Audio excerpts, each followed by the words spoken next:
Chart patterns are a crucial component of trading. Each chart pattern offers a unique outlook on the potential price movement.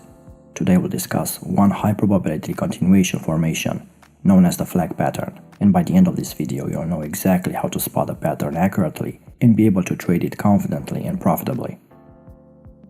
The flag pattern is one of the best known continuation formations in trading, which typically appears as a minor consolidation between impulsive legs of a trend. When this pattern forms on the chart, there's a high likelihood that the price action will break in the direction of the prevailing trend.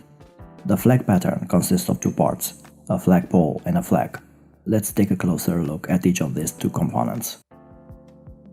The first component of the flag chart pattern is the flag pole. It represents a trend impulse on the chart. After creating the pole, a valid flag pattern will then begin to trade within a tight range, taking on the shape of a flag. The flag consists of price action with evenly distributed tops and bottoms. At the same time, the price action has a corrective character on the graph. In this manner, it is angled contrary to the trend impulse, creating the pole. There are two types of flag chart patterns based on their structure and potential: a bearish flag and a bullish flag.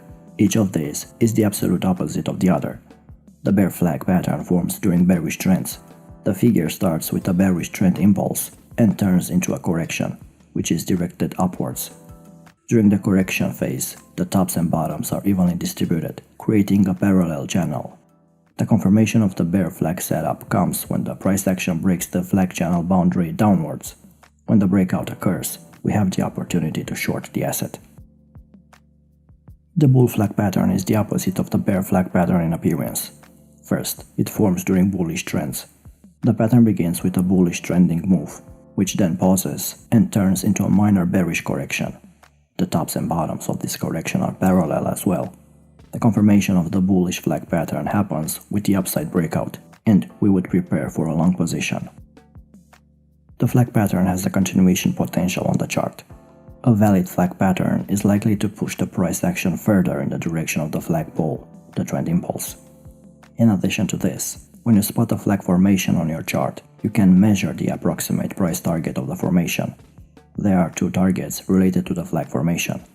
The first target of a confirmed flag pattern can be derived using the measured move technique. The measured move target is a distance equal to the size of the flag. To measure the size of the flag, you would just take the vertical distance between the upper and the lower channel within the flag. Then, you would apply this distance starting from the breakout point. Your first target is located at the end of this distance. The next target of the flag formation equals to the size of the flag pole. So, to get its target, you need to measure the vertical distance between the highs and the lows of the pole. Once you get that distance, you will need to apply it to the pattern. Again, as we did it with target 1, you would apply it starting from the breakout point. Now that we discussed some of the characteristics of the bull and bear flag, let's create a concrete trading strategy around this setup. At first, I want to add two exponential moving averages to help us identify an uptrend or a downtrend easily. In this case, I added the 21 and the 55 EMA, but you can choose any length you prefer. When the 21 EMA is above the 55 EMA, we consider the market to be in an uptrend.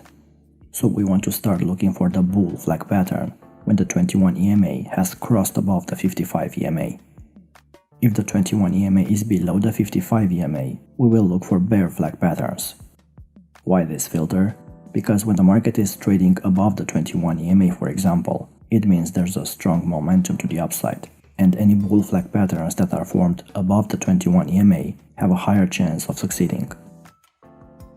To enter a flag pattern trade, you should first obtain a confirmation signal. The confirmation of the flag comes with a breakout.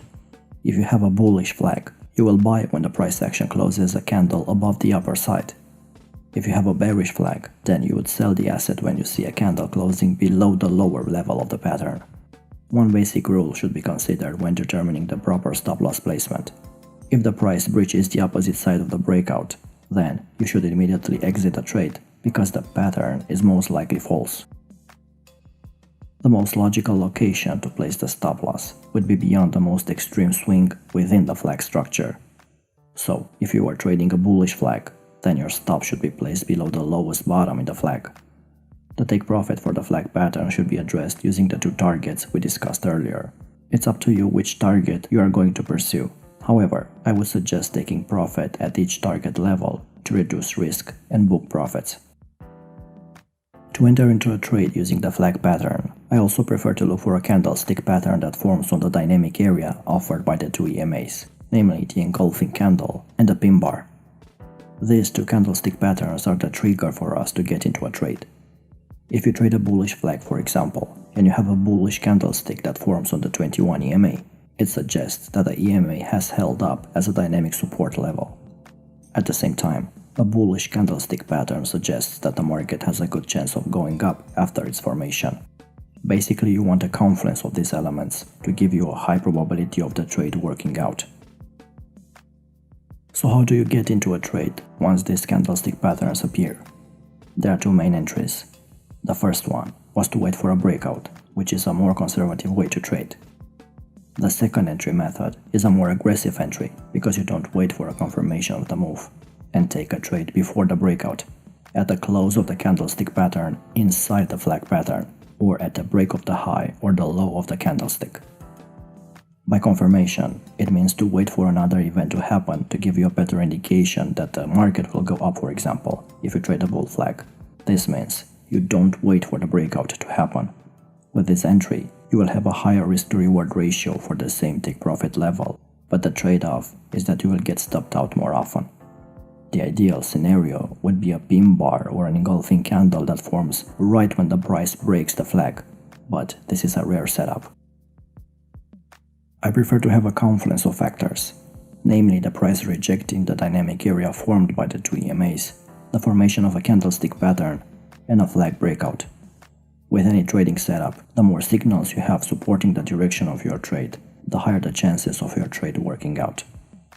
Here are several examples of valid trades.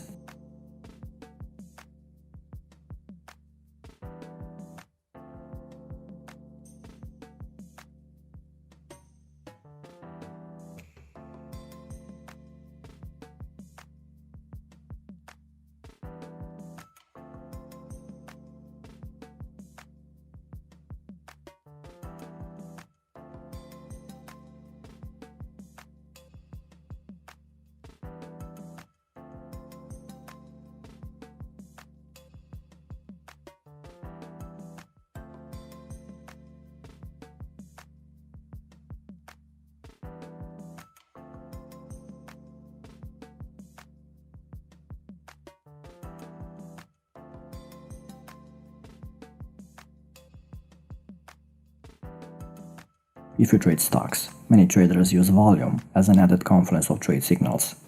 What you want to look out for is for an increase in volume when the market starts moving up from the bull flag pattern, for example. Here you can see that the volume has increased when the market broke out from the bull flag pattern. This shows that there are buyers coming in to push the market up, and this gives traders an added validation that the bull flag pattern has a higher chance of working out. As a side note, in the forex market you can't use volume because there's no centralized exchange. This means the volume you see in the forex market is not an accurate representation of the total volume in the market.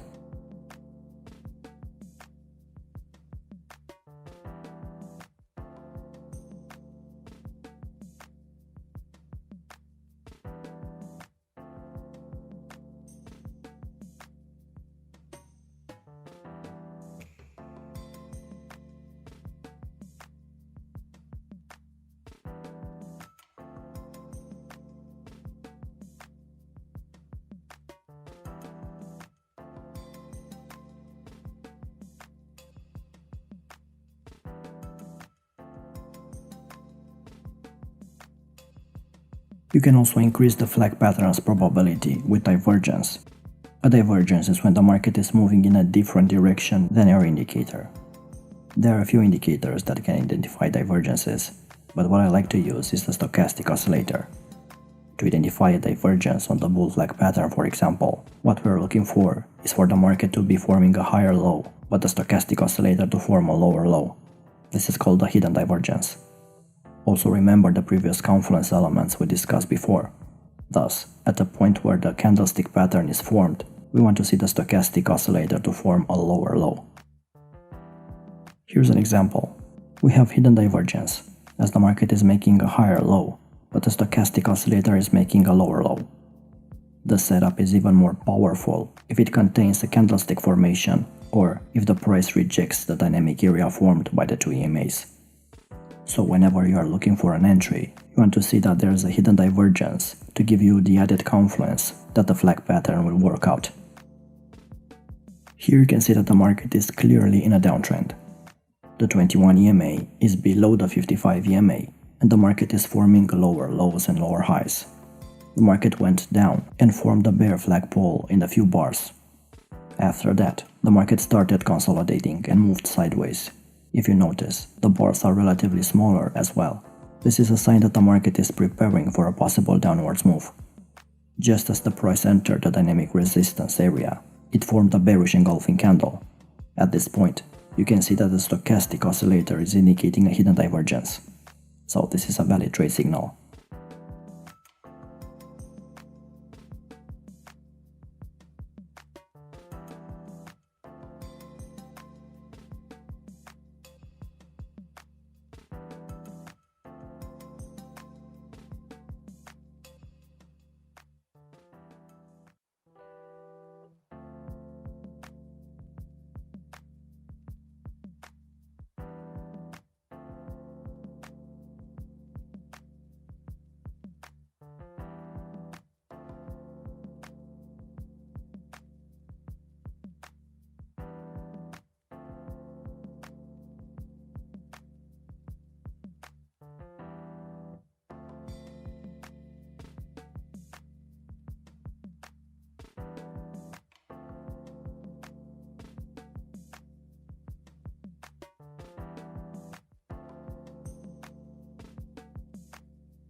The market will give you many opportunities to trade this setup. However, you don't want to make the mistake of trading every single one of them. You will be tempted to trade it every time it shows up. But if you see a flag pattern that doesn't fulfill our confluence setup, give it a miss. Be patient and wait for the next opportunity. If you got any value from this and learned something new, leave us a like to show our support, subscribe to our channel and click the bell icon to stay in touch with new uploads. Until next time.